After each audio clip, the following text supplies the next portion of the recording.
Mesdames et Messieurs les journalistes des médias nationaux et internationaux, bienvenue à cette conférence de presse qui se tient à la fin de la session parlementaire.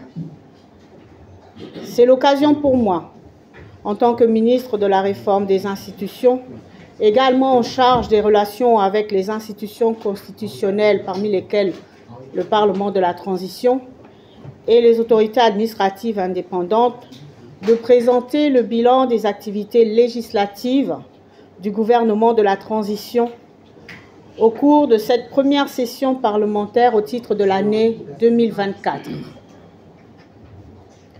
Cette conférence de presse, qui porte essentiellement sur deux axes, s'inscrit dans la droite ligne de la présentation par Monsieur le Premier ministre du gouvernement de la Transition, Monsieur Raymond Ndongsima, du travail effectué par lui et ses équipes pour réaliser la mission confiée par le président de la Transition, président de la République, chef de l'État, le général Brice Clotaire Oligui Nguema, à savoir de mettre en œuvre les conclusions du dialogue national inclusif qui s'est tenu du 2 au 30 avril 2024 à Ngondje. Je vais donc dans un premier temps vous faire un bilan sommaire des activités législatives en vous présentant sous forme de tableau les textes qui ont été adoptés par le Parlement de la Transition au cours de cette session, avant de revenir sur quelques recommandations du dialogue national inclusif dont certaines ont été mal comprises ou font l'objet de confusion et nécessitent, je pense également de ma part, quelques éclairages. Au titre des activités législatives, plusieurs projets de loi ont été soumis au Parlement, aussi bien des projets de loi que des projets de loi de ratification. À ce jour, 22 textes ont été adoptés par le Parlement de la Transition au titre de la session qui vient de s'achever.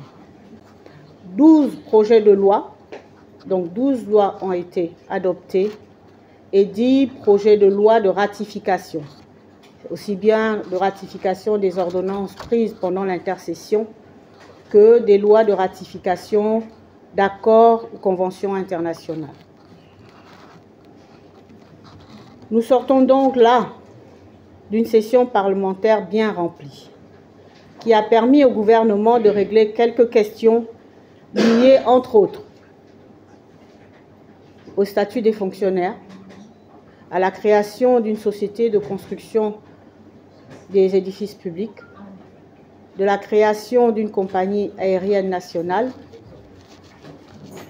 de la réorganisation du secteur de la défense nationale et de la sécurité publique, en intégrant la sécurité pénitentiaire dans ce secteur, et également des emprunts que nous avons contractés avec des bailleurs de fonds internationaux et pour lesquels la ratification a été de mise avant un certain délai pour ne pas que ces emprunts deviennent caducs. Et nous avons achevé les travaux hier, assez tard, au Sénat, par la loi d'habilitation qui permet au chef de l'État, pendant l'intercession qui va commencer dès demain matin, de légiférer par ordonnance telle que le prévoit la Constitution.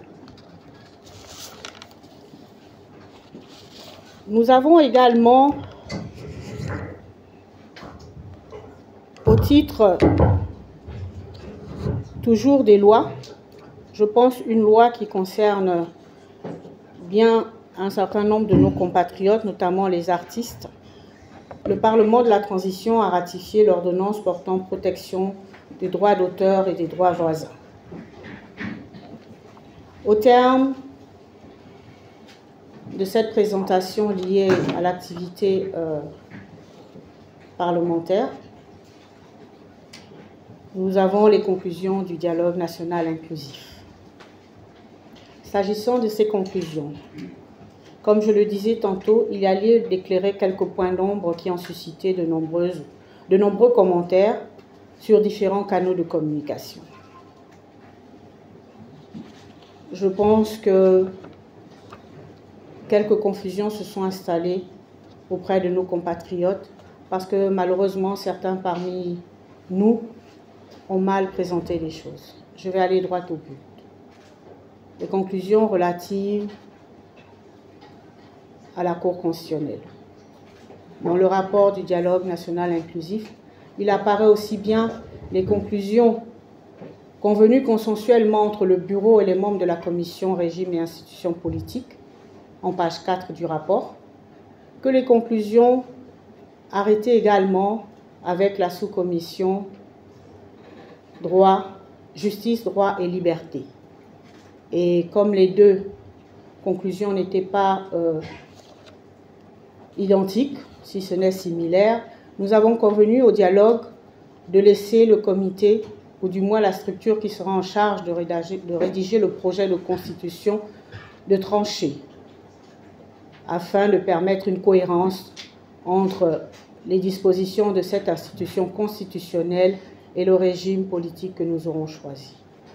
Donc il appartient aujourd'hui au comité constitutionnel national de voir laquelle des propositions si est le mieux. Toujours est-il que dans le rapport du dialogue national inclusif, les deux propositions figurent bien. L'une à la page 4 du rapport, qui est sur, je pense, le site du ministère, qu'en page 22. J'invite les uns et les autres à aller se faire leur religion par eux-mêmes. Il en est peut-être également, si j'ai bien compris, il est question également des aspects liés au crime rituel. C'est avec douleur que je parle de ce sujet, parce que j'ai bien compris, au cours du dialogue, lorsque nous avons discuté avec la sous-commission qui a traité de la question, qu'il y avait beaucoup de blessures, des blessures béantes, c'est une réalité. Personne ne nie cette réalité.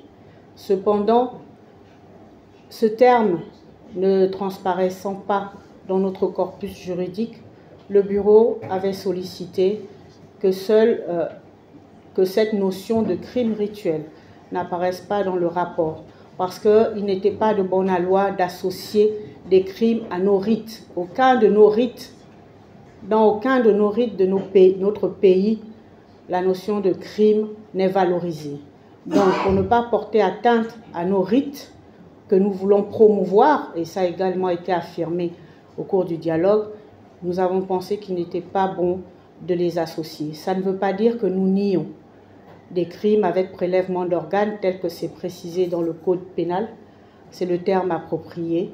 Nous n'avons pas voulu, comme je le disais tantôt, mentionner cette terminologie. Toujours est-il qu'il appartient que dans la révision des textes liés à ce type de crime, il appartient aux parlementaires ou au gouvernement, celui qui initiera le texte, de mentionner si nous voulons que dorénavant cette terminologie apparaisse.